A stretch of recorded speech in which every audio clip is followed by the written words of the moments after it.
नमस्कार। आज मैं फिर आपके सामने अपराध की एक और घटना लेकर आया हूँ। आज के अपराध की घटना मैं पहले किस्सागोई के किसी एपिसोड में उसके एक पोर्शन का जिक्र कर चुका हूँ और उस समय तक सिर्फ उसी एक पोर्शन का पता हुआ था या सिर्फ उसी एक पोर्शन के बारे में जानकारी थी या जानकारी उपलब्ध थी। धीरे धीरे उसमें और बहुत ढेर सारी जानकारी हुई और फिर अभी हाल में उस अ, अपराध का अदालती फैसला भी आ गया। अपराध जघन्य था, पुराना है और जिस हिस्से का मैं पहले किस्सा गोई में जिक्र कर चुका हूँ उसको बहुत ज़्यादा डिटेल में बताने की आवश्यकता नहीं है। उत्तर प्रदेश के कन्नौज जिले के गुरसहायगंज कस्बे में 2022 में दिवाली के ठीक एक दिन पहले 23 अक्टूबर को, जिसे छोटी दिवाली कहते हैं, शहर की बाजारों में तो रौनक अलग तरह की होती है। धनतेरस और दीपावली के बीच वाले दिन खरीदारी होती है, लोग कपड़े और बड़ी बड़ी दुकानें सजी होती हैं। लक्ष्मी गणेश लोग सामान्य रूप से एक दिन पहले ही लाई, लावा, दिया, मोमबत्ती, ये सब चीज़ें, पटाखे, ये सब खरीदते हैं। लेकिन शहर से दूर गांव में जो कस्बों की बाजार होती है वो बिल्कुल अलग तरह से होती है। वो फुटपाथी बाजार होती है जो एक त्योहार के लिए, किसी एक त्योहार के लिए एक दिन या दो दिन के लिए पूरा कस्बा फुटपाथ की बाजारों से जगमग रहता है। उल्लास होता है, पूरा ग्रामीण अंचल वहाँ पर आता है। वो बड़ी दुकानों से उसकी खरीद का मतलब नहीं है, उसे छोटी दुकानों से वही मिट्टी के दिए, मिट्टी के गणेश लक्ष्मी, लाई, लावा, गट्टा, मोमबत्ती, छोटे मोटे पटाखे जो सड़क के किनारे लोग फुटपाथ पर बेचते हैं। वो बहुत बड़ी बाजार होती है और बहुत बड़ा मेला उसका होता है। बच्चों के लिए ये बहुत आकर्षण का केंद्र होता है। गुरसहायगंज का कस्बा भी उस दिवाली की एक रात पहले यानी छोटी दिवाली के दिन जगमग था। परिवार का परिवार, बच्चे के बच्चे वही फुटपाथ पर बिकने वाली तमाम चीज़ों का की खरीद फरोख्त पे लगे हुए थे। इसी बीच में शाम कोई 5 बजे के आसपास कस्बे के ही पीडब्ल्यूडी गेस्ट हाउस का एक चौकीदार दौड़ता हुआ कस्बे के चौकी पर पहुंचा। चौकी इंचार्ज थे मनोज पांडे। वो शाम के समय गश्त पूरे प्रदेश में या पूरे देश में जब भीड़ भाड़ ज़्यादा होती है तो पुलिस सड़कों पर होती है, किसी संभावित अपराध को रोकने के लिए, लड़ाई झगड़े को रोकने के लिए। क्राइम में उस दिन चूंकि दुकानदारों के पास, छोटे दुकानदारों के पास छोटी ही रकम सही, 1000, 2000, 5000 की उसकी लूट की भी शिकायतें मिलती हैं। लिहाजा बाजार के समय जब तक रात में 11-12 बजे तक बाजार रहती है, पुलिस गश्त पर रहती थी। चौकी in charge sub inspector Manoj Pandey भी गश्त पे निकल ही रहे थे, तब तक वो हाँफता दौड़ता वो पीडब्ल्यूडी गेस्ट हाउस का चौकीदार पहुंचा।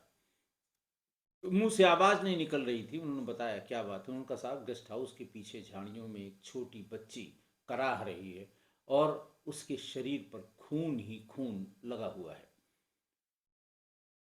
फौरन भागकर मनोज पांडे उसी के साथ अपनी मोटरसाइकिल पर बिठाया, उसे वहां पर पहुंचे। देखा तब तक वहां 100-150 लोग इकट्ठा हो चुके थे। सारे लोग वो लड़की दर्द से कराह रही थी, मदद के लिए हाथ बढ़ा रही थी, पानी पानी मांग रही थी।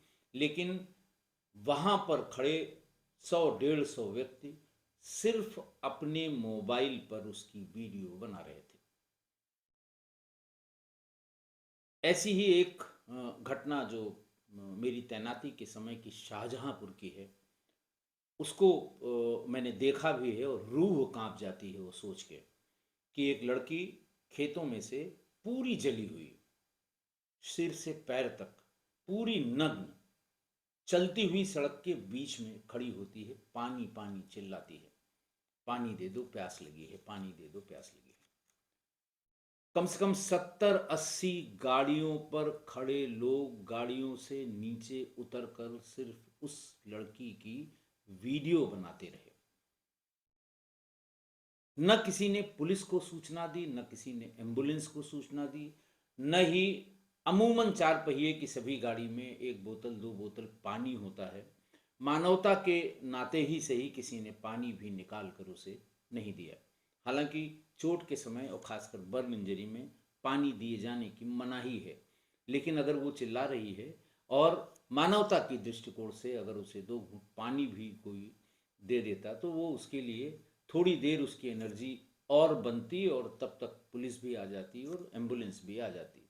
ठीक ऐसा ही गुरसहायगंज के पीडब्ल्यूडी गेस्ट हाउस के पीछे की झाड़ियों में यही नज़ारा मिला। सबसे पहले चौकी इंचार्ज गए, वो हाथ बढ़ा रही थी, चिल्ला रही थी, मदद के लिए मदद की गुहार कर रही थी, बचाओ बचाओ कह रही थी, पानी पानी चिल्ला रही थी। सबसे पहले तो उस भीड़ वीडियो बनाती हुई भीड़ पर मनोज पांडे जोर से चीखे। कितनी देर में हाथ बढ़ा के उसे तुम बाहर निकाल सकते थे, अपनी गाड़ी पर बिठा सकते थे, पुलिस को बता सकते थे, लेकिन तुम में से किसी ने पुलिस को सूचना नहीं दी। चौकीदार ने भागकर सूचना दी। खैर, कुछ लोगों ने मारे श्रम के वीडियो बनाना बंद किया, लेकिन तब भी कुछ लोग वीडियो बनाते रहे। मनोज पांडे ने जोर से उन्हें गाली दी। समझ में कुछ नहीं आया तो बच्ची को गोद में उठाया और कहा, वीडियो बनाना छोड़ के एम्बुलेंस को कोई फ़ोन करो। 118 या 118 ही शायद है, एम्बुलेंस सहायता के लिए फ़ोन करो ताकि एम्बुलेंस तुरंत आ सके। इसी बीच में पीएचसी यानी लोकल जो प्राइमरी हेल्थ सेंटर होता है, उसको फ़ोन किया किसी ने और पूछा कि एम्बुलेंस कहाँ मिलेगी। उन्होंने कहा, इस समय तो एम्बुलेंस हमारी अस्पताल में खड़ी है, लेकिन ड्राइवर दिवाली की छुट्टी पर चला गया है। मनोज पांडे ने वो फ़ोन लपककर उस व्यक्ति से छीना और उन्होंने कहा कि फिर कैसे, ये बहुत घायल लड़की है, बहुत सीरियस है, इसको हम कैसे ले जाएं? बोले, साहब ड्राइवर नहीं है। उन्होंने कहा, ठीक है, मैं वहीं आ रहा हूँ और वहीं से मैं खुद ड्राइव करके एम्बुलेंस को ले जाऊँगा। खैर, वो वहाँ से भागे और सड़क पर पहुँच गए। जब उस बच्ची को गोद में लिए हुए, तो उन्होंने एक वो एक जो ऑटो रिक्शा होता है, उस ऑटो रिक्शा को रोका और उसमें कूद कर चढ़ गए। चिल्लाते रहे, हट जाओ सामने से, इमरजेंसी है, सड़क खाली करो, इमरजेंसी है। जैसे तैसे वो अस्पताल उस बच्ची को लेकर पहुंचे। डॉक्टर ने कहा कि बच्ची की हालत बहुत नाजुक है, प्राइवेट पार्ट पर बहुत गंभीर चोटें हैं, इसको फौरन मेडिकल कॉलेज ले जाइए। तब तक पास के ही रहने वाले थे बच्ची के घर वाले भी पहुंचे। उसकी माँ का नाम रेहाना था। उसका रो रो कर बुरा हाल था। साथ में आई औरतें उसको संभाल रही थीं। उसके पिता अफजल चुपचाप एक कोने में खड़े हुए थे। मेडिकल कॉलेज गुरसहायगंज से करीब 20 से 25 किलोमीटर दूर था। मनोज पांडे ने उसी से कोशिश की। जब एम्बुलेंस नहीं मिली तब तक जो हेल्पलाइन नंबर होता है उससे ही एक जो एम्बुलेंस चलती है शहर में, अस्पताल की नहीं, वो वहाँ पहुँच गई। मनोज ने अपने सभी सीनियर ऑफिसर्स को, सीओ को, एडिशनल एसपी को, एसएसपी को, इन सब को सूचना दी कि बच्ची को चोट बहुत लगी है, शरीर के निचले हिस्से के कपड़े उतरे हुए हैं और इसे अभी अभी पीएचसी में ये बताया गया है कि इसकी प्राइवेट पार्ट्स पर बहुत ही गंभीर चोटें लगी हैं, सिर में किसी वजनी वस्तु से इसे मारा गया है। खैर, बड़े अधिकारी भी फिर वहाँ से वो किसी तरह भाग के कन्नौज का तिरवा मेडिकल कॉलेज है, वहाँ उस बच्ची को लेकर गए। डॉक्टरों की टीम पहले से, चूँकि अधिकारियों को बता दिया गया था, डॉक्टरों की टीम पहले से तैयार थी। बच्ची को आईसीयू के स्पेशल वार्ड में रखा गया। वो पूरी रात बेहोश रही। सुबह उसे कानपुर के हैलट हॉस्पिटल के लिए रेफ़र कर दिया गया। बच्ची वहाँ भी पहुँची लेकिन बेहोश ही थी। हैलेट हॉस्पिटल के डॉक्टरों ने बताया कि वो कोमा में चली गई है।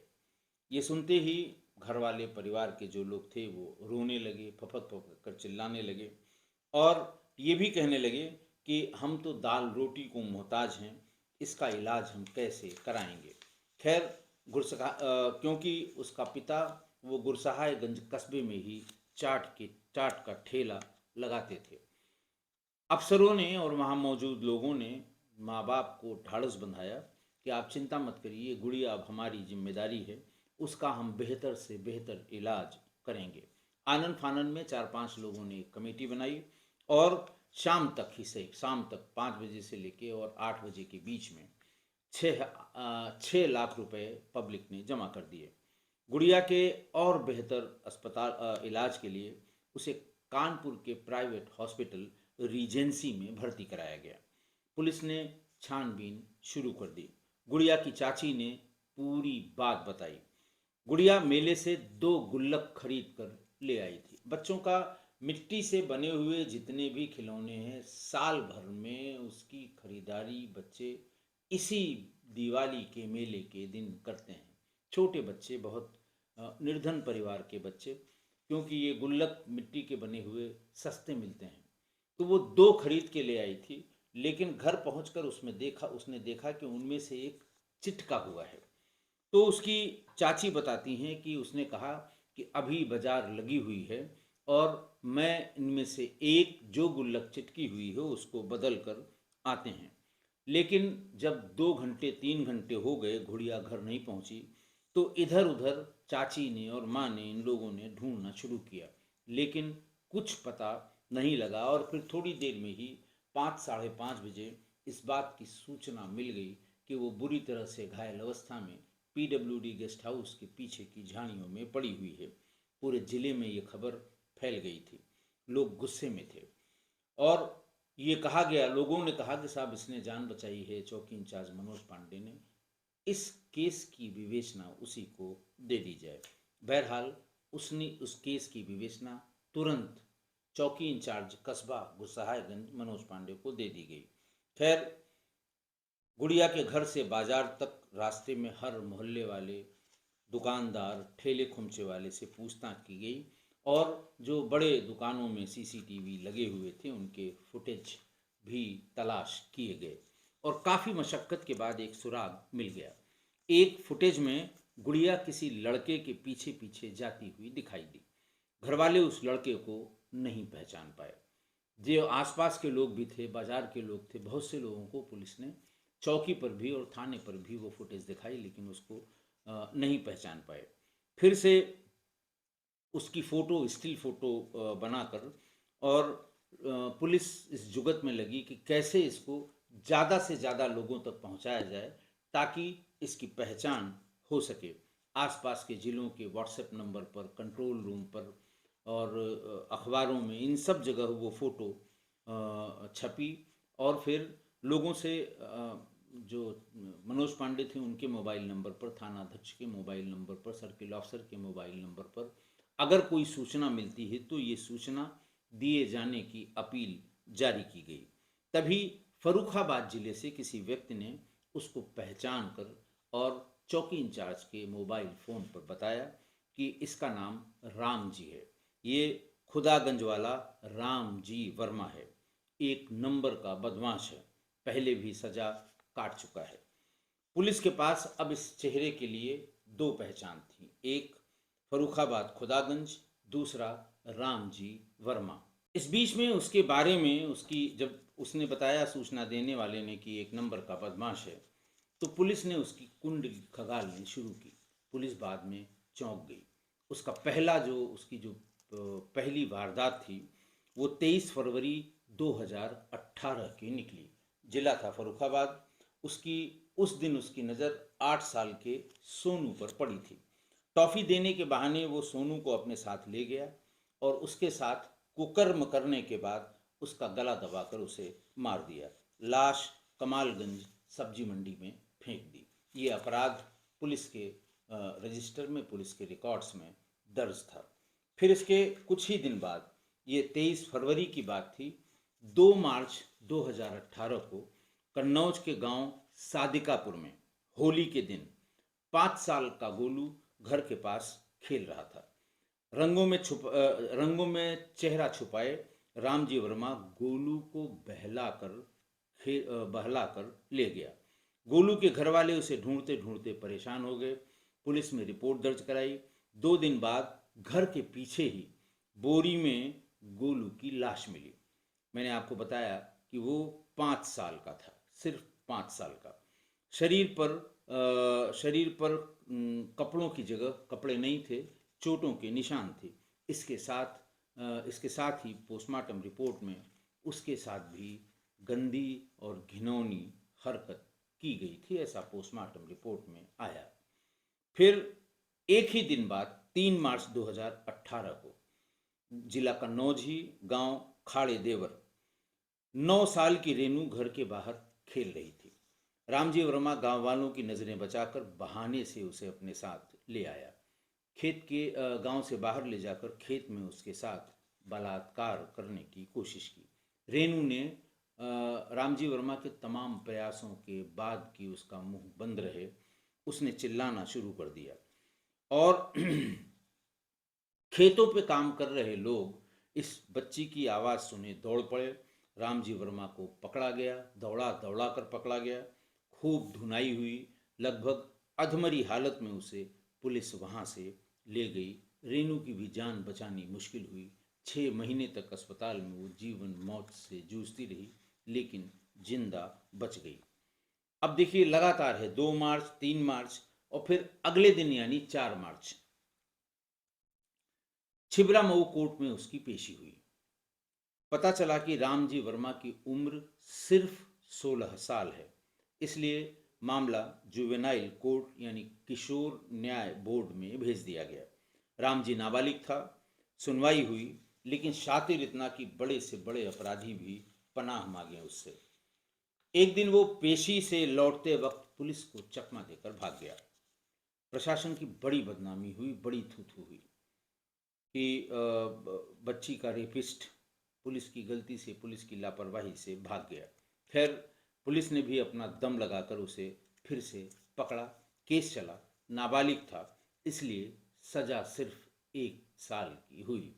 कुछ सज़ा वो पहले काट चुका था। मैक्सिमम सज़ा 3 साल की है जुवेनाइल कोर्ट में नाबालिगों की। बहरहाल वो साल भर बाद ही वो बाल सुधार गृह से छूट गया। अब 23 तारीख वाली दिवाली के एक दिन पहले वाली घटना।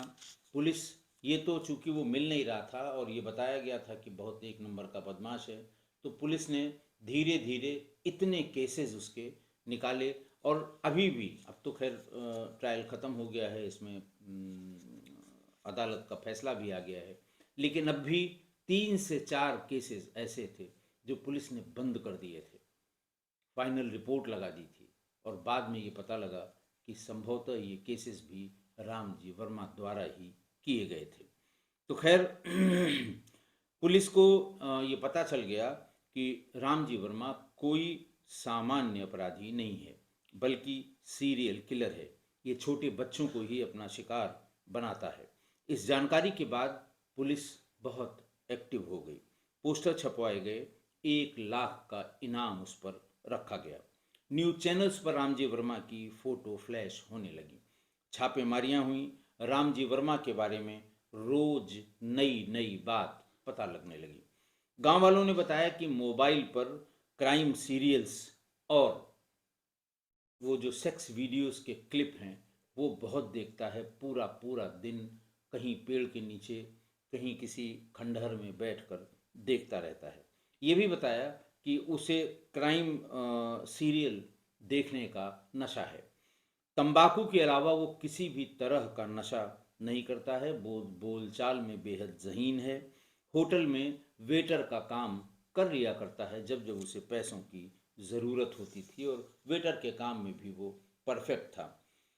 रामजी वर्मा के बारे में पुलिस को पता चल गया, काफ़ी चीज़ें पता लग गईं, लेकिन उसका पता नहीं लग पाया। एक ज़िले से दूसरे ज़िले, तीसरे ज़िले, यूपी, राजस्थान, मध्य प्रदेश, साउथ में हैदराबाद तक, गुरसहायगंज या कन्नौज की पुलिस ने दौड़ लगाई, लेकिन कोई सुराग या कोई टिप नहीं मिला। पुलिस 8 महीने से खाली हाथ इधर उधर मारी मारी फिर रही थी। आखिरकार 22 जून 2023 की शाम को एक मुखबिर की छोटी सी सूचना मिली और ये बताया गया कि वो छिबरामऊ तहसील के अपने घर तहसील से अपने घर खुदागंज की ओर जाता हुआ देखा गया। पुलिस ने घेराबंदी की, पीछा किया, पूरा गांव भी जुटा और पुलिस को देखकर वो भागने लगा। उसने तमंचे से फायर भी किया। बहरहाल गांव वालों के सहयोग से पुलिस ने उसको दौड़ाकर पकड़ लिया। सीरियल किलर का नाम तब तक इसका नाम सीरियल किलर की तरह मशहूर हो गया था। पुलिस की गिरफ्त में आ गया। अस्पताल से छुट्टी मिलने के बाद उससे पूछताछ शुरू हुई। बिना किसी बहुत ज़्यादा कड़ाई की या विशिष्ट श्रेणी की पूछताछ किए हुए उसने अपना गुनाह कबूल कर लिया। लेकिन उस दिन जब वो पकड़ा गया था तो उसने सिर्फ कन्नौज के गुरसहायगंज के अपने क्राइम के बारे में बताया था। खैर तब तक इस केस में चार्जशीट दाखिल हो गई और ट्रायल शुरू हुआ। चूँकि नाबालिग बच्ची के साथ यौन उत्पीड़न का मामला था, बहुत गहरी चोटें लगी थीं, कोमा में चली गई थी, बहुत दिन बाद वो रिकवर कर पाई, तो फास्ट ट्रैक कोर्ट जिसे कहते हैं महिलाओं से संबंधित, उस पे ये केस चलाया गया और बारी बारी से गवाही शुरू हुई। रामजी वर्मा को गुड़िया के सामने नहीं लाया गया। सरकारी वकील की रिक्वेस्ट पे कि साहब वो इस तरह से प्रताड़ित हुई है कि वो उसके सामने शायद ही कुछ बोल पाए। बहरहाल फोटो से उसकी पहचान कराई गई। फोटो देखते ही गुड़िया सहम गई, निःशब्द हो गई, बोल नहीं पा रही थी। खैर कोर्ट ने उससे बहला फुसला कर उसको उसको सांत्वना देकर उसे ये समझा कर कि यहाँ डरने की कोई ज़रूरत नहीं है, तब उसे प्यार से उससे ज़िरह शुरू हुई। सरकारी वकील नवीन दुबे ने उससे प्यार से ये पूछा कि बेटा उस दिन हुआ क्या था। गुड़िया ने कहा कि हम गुल्लक बदलने गए थे सब्जी मंडी के पास, वहाँ एक अंकल मिले। सरकारी वकील ने पूछा कि फिर उन्होंने क्या कहा। गुड़िया ने कहा कि उन्होंने पूछा कहाँ जा रही हो। मैंने कहा मैं गुल्लक बदलने जा रही हूँ, दुकानदार ने खराब गुल्लक दे दी है। फिर क्या हुआ? फिर अंकल ने ये कहा कि चलो हम तुमको नया गुल्लक दिला देते हैं। फिर सरकारी वकील ने पूछा कि इसका मतलब तुम उसके साथ चली गई। गुड़िया ने कहा हाँ, अंकल ने गुल्लक तो नहीं दिलाई, वो मुझे झाड़ी में ले गए, हमारे कपड़े उठाने लगे और नीचे के अंगों को छूने लगे। गुड़िया ने भरे गले से कहा कि हमने मना किया तो वो मुझे मारने लगे। फिर एक पत्थर उठाकर उन्होंने मेरे सिर पर मार दिया और मैं बेहोश हो गई। उसके बाद का मुझे कुछ याद नहीं है। जिस समय उसका बयान चल रहा था पूरे कोर्ट में सन्नाटा हुआ।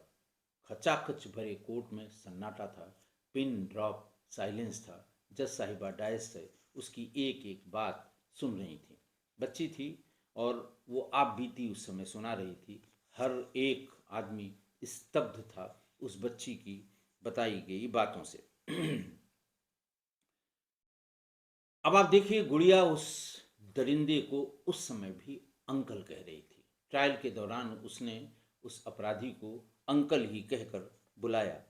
गुड़िया का इलाज करने वाले डॉक्टर की जब गवाही शुरू हुई तो लोगों की रूह कांप गई उनकी गवाही सुन के। उन्होंने बताया कि बच्ची की पूरे शरीर पर घाव थे, सिर के पीछे की हड्डी टूटी थी, चेहरा खून और चोटों से भरा था, शरीर पर जगह जगह खरोंच के गहरे निशान थे। ऐसा लग रहा था उसे जानवरों की तरह नोचा गया है। इतने टांके लगे थे कि गिनना मुश्किल था। बच्ची के सीने और प्राइवेट पार्ट पर भी बहुत गहरी गहरी चोटें थीं। ये बोलते बोलते डॉक्टर का गला अचानक रूंध आया, आंखें नम हो गईं, कोर्ट में सन्नाटा छा गया। सरकारी वकील ने कुछ और सबूत पेश किए। गुड़िया के नाखून में कुछ बाल फंसे मिले थे, इनका डीएनए रामजी वर्मा से मैच हुआ था। सीसीटीवी फुटेज और पुराने अपराधियों की रिपोर्ट पेश की गई और 15 दिसंबर 2023 पॉस्को कोर्ट की स्पेशल जज ऑनरेबल अलका यादव ने फैसला पढ़ना शुरू किया। फिर अदालत एक बार खचाखच भरी हुई थी। उन्होंने जो कहा मैं उसको शब्दशः कोट कर रहा हूँ कि रामजी वर्मा समाज की आत्मा पर चोट है। इसके साथ किसी तरह की नरमी, न्याय के साथ अन्याय होगा। पॉस्को एक्ट के तहत ये अदालत रामजी वर्मा को उम्र कैद की सजा सुनाती है। ये समाज के लिए खतरा है, इसलिए जिंदगी की आखिरी सांस तक इसे जेल में ही रखा जाए। रामजी वर्मा कटघरे में खड़े होकर इस फैसले को सुन रहा था। वो निर्विकार भाव से सुन रहा था। उसके चेहरे पे किसी तरह की परेशानी, घबराहट या चिंता नहीं दिखाई दे रही थी। बस उसके लिए ऐसा लग रहा था ये अपराध मानो एक घटना है। रामजी वर्मा इस समय भी कन्नौज जेल में बंद है और अपने पाप की सजा भुगत रहा है।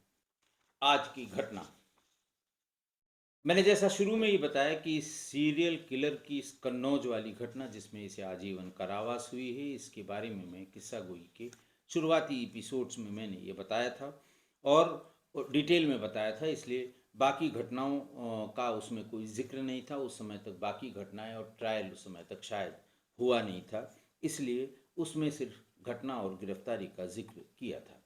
अब इन सारी घटनाओं को सुनने के बाद आप देखिए ये कितना शातिर और काम पिपासु था। साथ ही साथ ये रक्त पिपासु भी हो गया था। जब पहले भी पकड़ा गया था तो नाबालिग होने के कारण जुवेनाइल कोर्ट में ट्रायल के बाद सिर्फ 1 साल की सज़ा हो पाई और बाहर आ गया। इसने अपना बाहर आते ही अपना मोबाइल जो गिरफ्तारी के समय जब्त हो जाता है, सबसे पहले उसको वापस लिया और फिर वही वीडियोस देखने शुरू कर दिए। जब थोड़ा बहुत समय सेक्स वीडियोस देखने से मिलता था तो वो उसमें क्राइम सीरियल्स देखता था कि अपराध करने पर पुलिस से और विवेचना से कैसे बचा जाए। और बस 1 महीने बाद ही फिर वो अपने शिकार पर निकल गया और पहला शिकार उसे गुड़िया बाजार के पास गुल्लक लिए हुए मिल गई। नए गुल्लक का लालच देकर वो उसे पीडब्ल्यूडी गेस्ट हाउस के पीछे ले गया और उसके शरीर के साथ पाशविक बर्बरता की। 9-10 साल की उम्र में ये बच्ची इस बर्बरता को बर्दाश्त नहीं कर पाई और तमाम प्रयत्न के बाद भी, अपराधी के तमाम प्रयत्न के बाद भी, जैसे मुंह दबाना, धमकी देना, उसने चिल्लाना शुरू कर दिया। बस उसके सिर पर एक बड़ा पत्थर मारकर वहां से भाग गया। चौकी इंचार्ज मनोज पांडे के साहस और तत्परता से उसकी जान बची और पुलिस ने फिर लगातार मेहनत नहीं छोड़ी और 8 महीने की कड़ी मशक्कत और लगातार भाग दौड़ के बाद ये सीरियल किलर आखिरकार पकड़ा गया। गुड़िया ने भरी अदालत में उसकी फोटो देखकर गवाही दी। पूरी कोर्ट में सन्नाटा था, पिन ड्रॉप साइलेंस था। जज साहिबा भी उसे ध्यान से सुन रही थीं। तभी लोगों को ये लग गया कि इसमें किस तरह का फैसला आएगा। उस समय कुछ लोगों ने, यानी डिफेंस के लॉयर ने, उसे साइको भी कह के बताया कि सब मानसिक रूप से विक्षिप्त है, लेकिन वो साइको बिल्कुल नहीं था। साइको इस तरह से इतनी बड़ी फोर्स को चकमा देके फरार नहीं हो सकता, बल्कि वो बहुत शातिर था और वो एडिक्ट था मोबाइल पर वीडियो क्लिप्स देखने का। उसने अपने बयान में ये भी बताया था कि बिना इस तरह के वीडियो देखे उसे नींद नहीं आती है और फिर दिन भर उसके दिमाग में वही सब कुछ चलता रहता है जो उसने वीडियो में देखा होता है। आखिरकार इसी लत ने, इसी मोबाइल ने 5 मासूमों की जिंदगी खराब कर दी। जो बच गए वो बच्चे ताउम्र अपने साथ हुई इस घटना को याद करके, सोच करके उनकी रूह कांपती रहेगी जब तक वो जिएंगे। मैथिली शरण गुप्त, राष्ट्रकवि मैथिली शरण गुप्ता की की 2 लाइनें हैं। जो पहली लाइन तो वो देशभक्ति या देश से संबंधित है, लेकिन उसकी जो दूसरी लाइन है, यानी उसका जो दूसरा भाग है, वो इस राम जी वर्मा पर बिल्कुल फिट बैठता है कि वह नर नहीं, नर पशु निरा और मृतक समान है। ऐसा लगता है जैसे ये आधा भाग राम जी वर्मा पर ही लिखा गया हो। आशा है आप मेरी इस बात से सहमत होंगे। आज के लिए इतना ही। बहुत बहुत धन्यवाद।